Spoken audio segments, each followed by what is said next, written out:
ប្រាសាទភ្នំជីសូស្អាតហើយញាតិញោម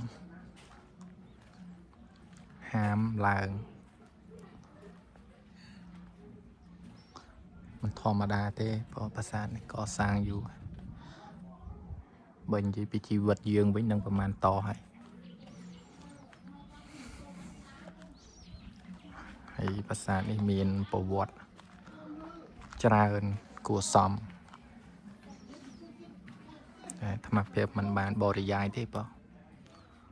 ចង់ថតសកម្មភាពឲ្យញាតិញោមមើលនេះនៅក្នុងប្រាសាទ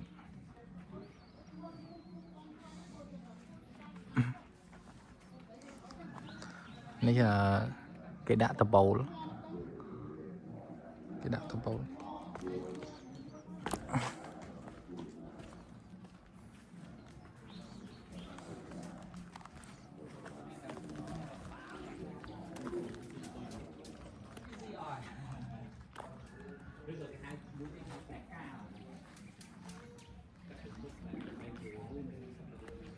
នោះបាក់តបូលហើយ